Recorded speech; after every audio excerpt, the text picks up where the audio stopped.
प्यारे विद्यार्थियों, आज हम आपको भारत के प्रमुख औद्योगिक प्रदेशों के बारे में और जानकारी देंगे कि भारत में और विभिन्न क्षेत्रों में कोई ना कोई उद्योग उस क्षेत्र के कच्चे माल, उसकी आवश्यकताएं, डिमांड आदि के आधार पर कहीं ना कहीं उद्योग स्थापित हुए हैं। लेकिन यदि हम ये देखें कि किन जगहों पर सर्वाधिक मात्रा में उद्योग स्थापित हुए हैं, उनको यदि हम एक क्षेत्र विशेष के रूप में अध्ययन करें या प्रदेश के रूप में, रीजन के रूप में अध्ययन करें, तो हम ये पाते हैं कि भारत में लगभग 8 जो ऐसे रीजन या प्रदेश हैं जिनको हम कह सकते हैं कि उन एरियाज़ में और सर्वाधिक उद्योग हैं। जैसा कि आप इसे मानचित्र में आपकी वीडियो स्क्रीन पर देख रहे हैं कि कुछ डार्कनेस लिए हुए शेडिंग की गई हैं। यहाँ इधर 2, 3, 4, 5, 6 इस प्रकार कुछ जो डार्कनेस लिए हुए और जो की गई हैं, उनमें हम देखेंगे कि इसमें भी 2 पार्ट हैं और इस प्रकार कि कौन कौन से ऐसे क्षेत्र हैं और जहाँ पर भारी मात्रा में इंडस्ट्रीज हैं और उन इंडस्ट्रीज का वहाँ होने की वजह ये है कि क्या वहाँ कच्चा माल है, क्या वहाँ डिमांड है। कुछ चीज़ें जो निर्धारित होती हैं वो कच्चा माल होना चाहिए या वहाँ मांग होनी चाहिए, डिमांड है कि नहीं है। इसके अतिरिक्त जो इसको हम बाज़ार भी बोल सकते हैं, इसके अतिरिक्त पूंजी होनी चाहिए, तकनीक होनी चाहिए, इसके अतिरिक्त वहाँ उद्यमी होनी चाहिए, परिवहन व्यवस्था अच्छी होनी चाहिए। ये कुछ कारण हैं। परिवहन व्यवस्था में आपकी स्थलीय परिवहन व्यवस्था, वायु परिवहन व्यवस्था और अब एक महत्वपूर्ण जो कारण और एक आयाम उभर कर आया है वो है सामुद्रिक परिवहन, ताकि विदेशों से और परिवहन किया जा सके सामान को, मशीनरी को। तो इस प्रकार हम इन सब को देखते हैं तो एक जो सामान्य रूप से जो एक विचार रख सकते हैं कि कोई दायरा विकसित कर सकते हैं, कोई क्षेत्र विकसित कर सकते हैं जहाँ पर वो मुख्यतः उसका सीमांकन किया जा सके। तो सामान्यतः औद्योगिक प्रदेशों को सीमांकन के लिए और उस प्रदेश में औद्योगिकरण की मात्रा कितनी है, उसका स्तर क्या है, उसका विस्तार कितना है, तो ये सब जानना आवश्यक होता है। तो इस जानने को ही लेकर हम ये देखते हैं कि किसी विशिष्ट क्षेत्र में कारखाने कितने हैं, संख्या कितनी है उनकी, कारखानों की संख्या कितनी है, कारखानों की संख्या कितनी है। तो फिर इसके बाद हम देखते हैं कि कर्मचारियों की संख्या कितनी है, कर्मचारी की संख्या कितनी है और कितनी ऊर्जा की खपत होती है, उत्पादन कितना होता है, वहाँ पर मूल्य संबंधी आंकड़े क्या हैं। तो ये कुछ कारण हैं जिनके आधार पर हम उस इंडस्ट्री को एक सीमांकन डिलिमिटेशन कर सकते हैं ताकि वो औद्योगिक प्रदेश की सीमा में बन सके। तो सबसे पहले हम आते हैं कि पहला जो औद्योगिक प्रदेश है वो है मुंबई पुणे उद्योग, और आप देखेंगे ये आप पहले नंबर पर है मुंबई पुणे और प्रदेश। अब आप इधर मानचित्र पर देखेंगे कि मुंबई पुणे इंडस्ट्रीज है, ये आप महाराष्ट्र में है पूरी तरह से मुंबई पुणे, क्योंकि यहाँ पर मुंबई है और यहाँ पर दक्षिण में है और आपका पुणे। तो मुंबई पुणे इंडस्ट्री है ये जो क्षेत्र है। अब 2 प्रमुख नगरों के नाम से इस इंडस्ट्रियल रीजन का नामकरण हो गया है। अब हम ये देखते हैं कि इस रीजन का विस्तार कितना है और इसमें कौन कौन से प्रकार के और उद्योग हैं। तो हम ये देखेंगे कि ये जो क्षेत्र है वो मुख्य रूप से कोस्टल रीजन वाला क्षेत्र है, तटवर्ती क्षेत्र है, जहाँ पर मुंबई नाम का एक बहुत बड़ा बंदरगाह और उस बंदरगाह के उत्तर में एक JLN पोर्ट जवाहरलाल नेहरू बंदरगाह भी स्थापित किया जा चुका है। तो इन वजहों से और इस क्षेत्र की जो परिवहनात्मक स्थिति है वो अन्य क्षेत्रों की तुलना में उत्तम हो जाती है। यहाँ पर जो सबसे बड़ा जो केंद्र है वो है मुंबई, सबसे बड़ा केंद्र है मुंबई, और इसके अतिरिक्त है कोलाबा, अहमदनगर ये सब आपके महाराष्ट्र में है, सतारा, सांगली, जलगांव, ये कुछ महत्वपूर्ण और इंडस्ट्रियल रीजन है। अब हमें देखते हैं कि यहाँ कौन कौन से जो इंडस्ट्रीज हैं वो सर्वाधिक मात्रा में स्थापित हैं। तो उनमें सबसे अधिक है आपका चीनी मिल और सूती वस्त्र उद्योग। तो सूती वस्त्र उद्योग हम देखेंगे कि सर्वाधिक मात्रा में यहाँ पर है। तो यहाँ की जो विशेषता है वो क्या है, कच्चा माल। एक विशेषता है कच्चा माल, कि कच्चा माल समुद्रिक स्थिति है। तो हालांकि इसका जो पृष्ठ प्रदेश है वो एक सूती वस्त्र के उत्पादन के रूप में यहाँ पर काली कपास मृदा है। यदि हम अन्य को देखें, मशीनरी हमें यदि आयात करनी है तो विदेशों से आयात कर सकते हैं। यदि यहाँ पर चाहे सीमेंट है या सूती है या चीनी मिलें, हमें किसी दूसरे देश को और निर्यात करना है तो यहाँ बंदरगाहों के माध्यम से भेज सकते हैं। तो इस प्रकार कच्चा माल की स्थिति भी है और परिवहन व्यवस्था भी अच्छी है। इसके अतिरिक्त विद्युत शक्ति यानी कि पावर अथवा एनर्जी, इसको एनर्जी को देखें तो यहाँ पर जो टाटा जल विद्युत केंद्र भी है टाटा के नाम से, और तारापुर परमाणु संयंत्र भी है। तो इस प्रकार बिजली की पर्याप्तता यहाँ पर उपलब्ध है। इसके साथ ही हम देखते हैं मार्केट या डिमांड। तो मुंबई एक बहुत बड़ा, जिसको बम्बई बोलते हैं शुरुआत में, वो एक बहुत बड़ा बंदरगाह भी है और बड़ा शहर भी है, भारत का सबसे बड़ा शहर भी है। समुद्री जलवायु की वजह से और यहाँ पर टेम्परेचर और ना तो ज़्यादा अधिक हो पाता है ना कम हो पाता है, तो एक मॉडरेट प्रकार का टेम्परेचर यहाँ पर रहता है। पर्याप्त श्रम यहाँ पर मिल जाता है, क्योंकि यहाँ पर और देश भर से लोग यहाँ अपने जॉब के लिए आते हैं और सस्ते श्रम के रूप में यहाँ उपलब्ध हो सकते हैं। यहाँ जो इंडस्ट्री है वो मुख्यतः, और इसमें सूती वस्त्र ज़्यादातर, सूती वस्त्र, रसायन और वनस्पति घी और प्लास्टिक का काम भी यहाँ काफ़ी होता है, यानी केमिकल इंडस्ट्री भी है। यहाँ पर ऑटो सेक्टर भी काफ़ी, ऑटोमोबाइल जो है वो सेक्टर भी काफ़ी है। और इसके अतिरिक्त हम केमिकल इंडस्ट्री, रासायनिक इंडस्ट्री भी ले सकते हैं हम। तो इस प्रकार बहुत सारे इंडस्ट्री यहाँ उपलब्ध हैं। मुख्य जो केंद्र अभी मैंने आपको बताए थे, मुंबई, कोलाबा, कल्याण, ठाणे, ट्राम्बे, पुणे, पिंपरी, नासिक, मनमाड, सोलापुर, अहमदनगर, सतारा, सांगली, ये कुछ इस रीजन के मुख्य शहर हैं। अब हम दूसरा लेते हैं हुगली औद्योगिक प्रदेश को। हुगली औद्योगिक प्रदेश, आइए आपको इधर ले चलते हैं। और हुगली, जैसा कि आपको पता है कि कोलकाता में एक बहने वाली नदी है ये हुगली। ये दो जो औद्योगिक प्रदेश हैं वो आपस में एक दूसरे से मिले हुए हैं, इतना विस्तार हुआ है इनका। और यहाँ हम देखते हैं कि उत्तर में बांसबेरिया से और बिरला नगर तक है इसका यह विस्तार है। और कोलकाता हावड़ा इस प्रदेश का और हृदय स्थल है, कोलकाता और हावड़ा। यहाँ कोलकाता है, कोलकाता, हावड़ा। इसके अतिरिक्त हम देखते हैं कि यहाँ पर जो इंडस्ट्री के डेवलपमेंट के जो कारण हैं उनमें समतल उपजाऊ मैदान है, गंगा नदी द्वारा निर्मित समतल मैदान जो कि उपजाऊ भी है, इसलिए कृषि काफ़ी मात्रा में होती है। यहाँ चावल, जूट आदि की खेती होती है। इसके अतिरिक्त यहाँ पूंजी निवेश शुरुआत से ही अंग्रेज़ों ने किया था, इसलिए यहाँ पहले से ही स्वतंत्रता से पूर्व ही और यहाँ और उद्योग केंद्र था। इसके अतिरिक्त समुद्र तटवर्ती स्थिति मुंबई की तरह ही यहाँ की समुद्र तटीय स्थिति भी और एक सुखद जलवायु वाली है।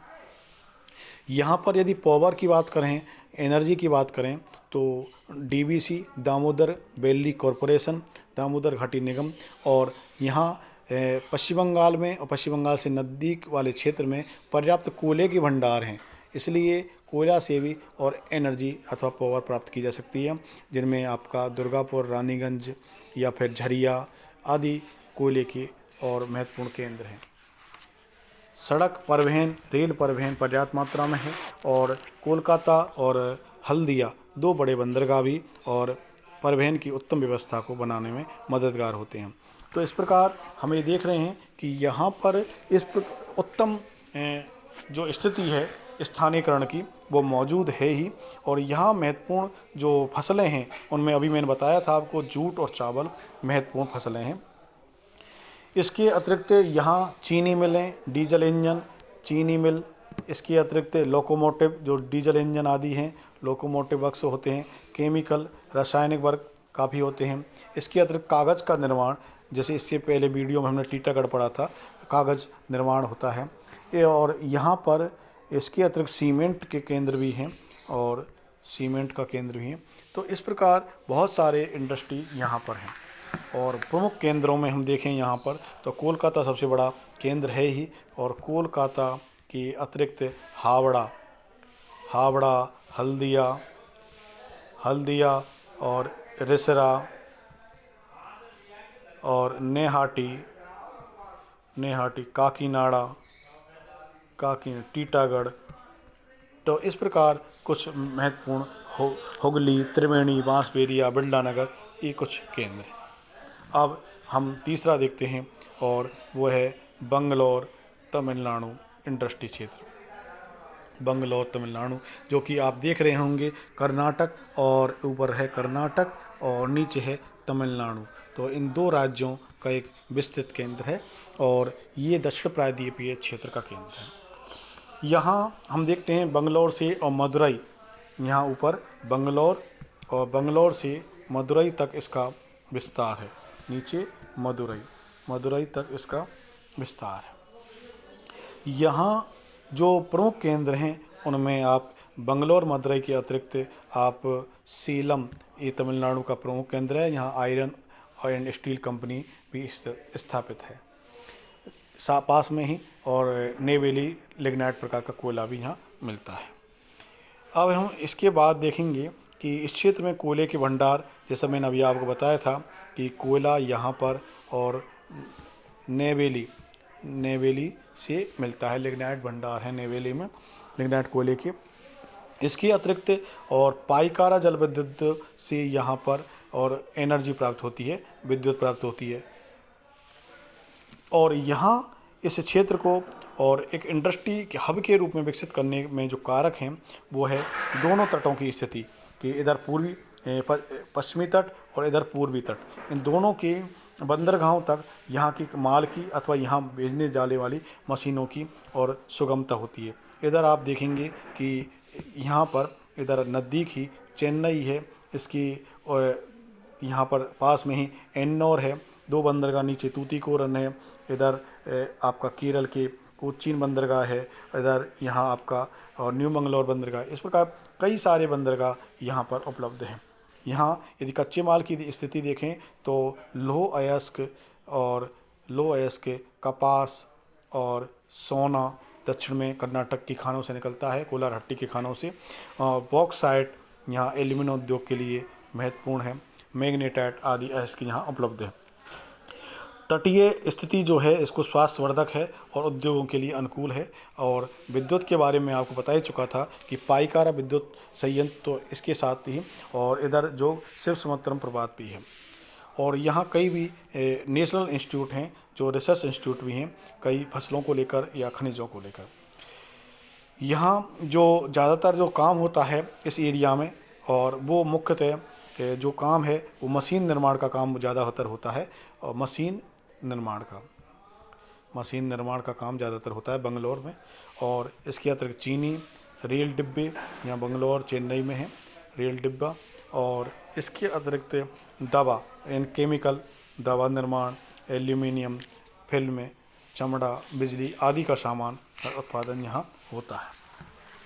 इसके बाद हम देखते हैं और गुजरात का जो औद्योगिक प्रदेश है उसको देखेंगे कि गुजरात में कौन कौन सी जो फसलें हैं इसके हिंटरलैंड में या पृष्ठ प्रदेश में वो उत्पादित होती हैं। तो गुजरात का जो एक केंद्र है वो तटवर्ती क्षेत्र है, और पास में ही और अहमदाबाद और बड़ौदा दो बहुत बड़े केंद्र हैं। बड़ौदा, सूरत दो तीन बड़े केंद्र हैं, अहमदाबाद, बड़ौदा और सूरत। इसके अतिरिक्त यहाँ पर जो है 1860 में और सूती वस्त्र उद्योग का प्रारंभ हुआ था। और गुजरात का ये जो क्षेत्र है वो अपने आप में सूती वस्त्र उद्योग का बड़ा ही विकसित केंद्र माना जाता है।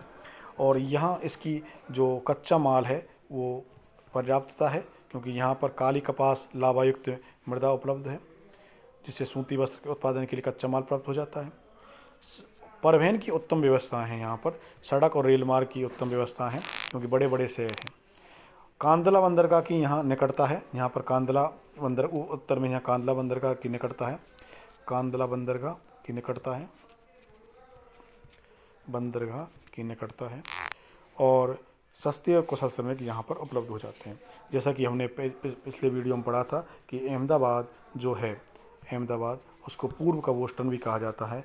बोस्टन अमेरिका का एक शहर है, उसके नाम पर पूर्व का बोस्टन भी कहा जाता है। यहाँ सूती कपड़ा भारी मात्रा में बनता है अहमदाबाद में। इसके अतिरिक्त बड़ौदा के पास आसपास जो कोयली है वो एक रिफाइनरी है, तो बड़ौदा के आसपास रासायनिक उद्योग का भी केंद्र है, रासायनिक उद्योग भी। इसके अतिरिक्त पेट्रो रसायन, मोटर, ट्रैक्टर, ऑटोमोबाइल्स के इंडस्ट्रीज भी हैं। कोयली में तेल शोधनशाला है बड़ौदा के पास, अभी मैंने आपको बताया था। और यहाँ चीनी मिलें भी हैं, और कपास के आधार पर सूती वस्त्र मिलें भी। अब हम अगला लेंगे 5वां, वो है और छोटा नागपुर पठारी क्षेत्र।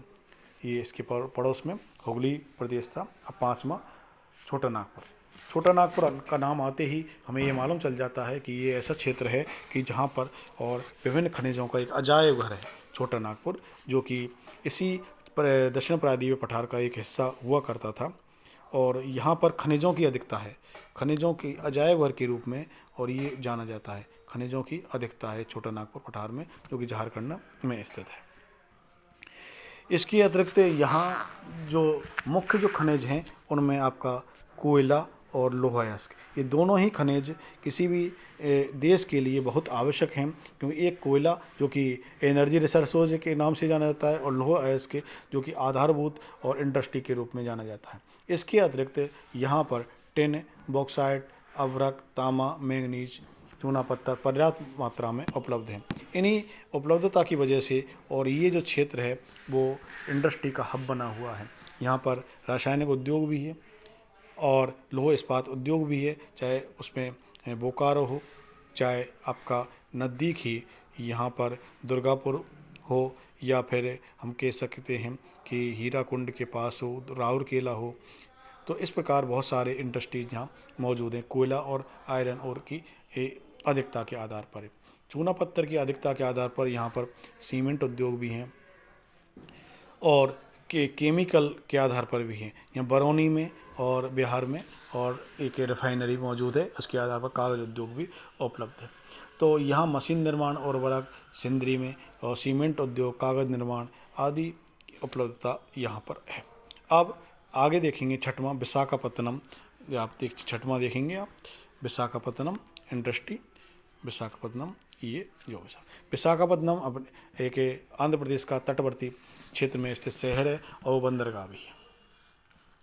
तो यहाँ समुद्री स्वास्थ्यवर्धक जलवायु है, और इसका जो पृष्ठ प्रदेश है, पृष्ठ प्रदेश को हम देखें तो पृष्ठ प्रदेश और फसलों को और खनिजों की मात्रा में काफ़ी भरपूर है, पर्याप्तता यहाँ उपलब्ध है।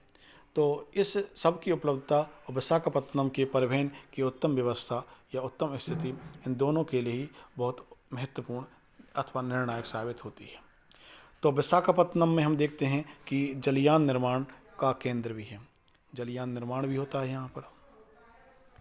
और इसके अतिरिक्त यहाँ उर्वरक कारखाना और एल्यूमिनियम और लौह इस्पात उद्योग, यहाँ लौह इस्पात उद्योग भी है। तो इस प्रकार यहाँ पर और कई विजयवाड़ा, विजयनगर, राजमुंद्री, एल्लुरु ये कुछ प्रमुख केंद्र उद्योगों के हैं। इसके बाद हम गुड़गांव, दिल्ली, मेरठ का जो क्षेत्र पढ़ेंगे 7वां, ये दिल्ली, गुड़गांव और मेरठ का जो क्षेत्र है, ये एक ऐसा इंडस्ट्रियल रीजन बना है जहाँ सामान्यतः कच्चा माल किसी खनिज के रूप में या फसल के रूप में, कि चीनी आदि को छोड़ दें, गन्ना आदि को, तो उसको के कच्चे माल के रूप में जो खनिज है वो प्राप्त प्राय यहाँ नहीं होते हैं। एक प्रकार से यहाँ पर ज़्यादातर फूड लूज इंडस्ट्रीज का ज़्यादातर और यहाँ निर्माण होता है। और यहाँ पर जो महत्वपूर्ण जो सुविधा है वो बाज़ार की, पूंजी की और तकनीक की, ये चीज़ों की सुविधा है यहाँ पर। और इसके अतिरिक्त परिवहन की तो ये बहुत बड़ी डिमांड, कुशल श्रमिक आदि के कारण ये इंडस्ट्रियल रीजन और उभर कर आया है। यहाँ जो क्षेत्र हैं वो मेरठ में महत्वपूर्ण केंद्र है, गुड़गांव है, और शहादरा, फरीदाबाद,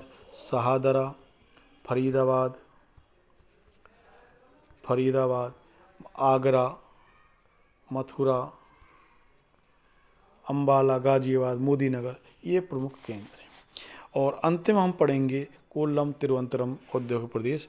और ये 8वां जो क्षेत्र है आपको ये दे रखा है, 8वां औद्योगिक प्रदेश। ये केरल में है और यहाँ तिरुवनंतपुरम, कोल्लम, अलम्पुजा, एर्नाकुलम, त्रिशूर जिले मुख्यतः हैं। और यहाँ पर जो है वो मुख्यतः एक तो बंदरगाह की नज़दीकता है, कोचीन बंदरगाह है यहाँ नदी की, कोचीन कोचीन बंदरगाह है। और इसके अतिरिक्त यहाँ पर सूती वस्त्र मिल, रेशमी वस्त्र मिल और मसाला उद्योग ये महत्वपूर्ण है। माचिस उद्योग, कागज़, नारियल रेशे आदि का उत्पादन यहाँ पर होता है। तो इस प्रकार हमने देखा कि भारत में ये प्रमुख 8 और औद्योगिक प्रदेश हैं और जिनमें विभिन्न शहरों की गिनती होती है, विभिन्न प्रकार की कपास या हम कह सकते हैं फसलों के आधार पर या खनिजों के आधार पर उद्योग स्थापित हैं। और इस प्रकार देश के विकास में और एक क्लस्टर के रूप में साबित हुए हैं। अगले वीडियो में हम एक नया अध्याय लेंगे। तब तक के लिए धन्यवाद।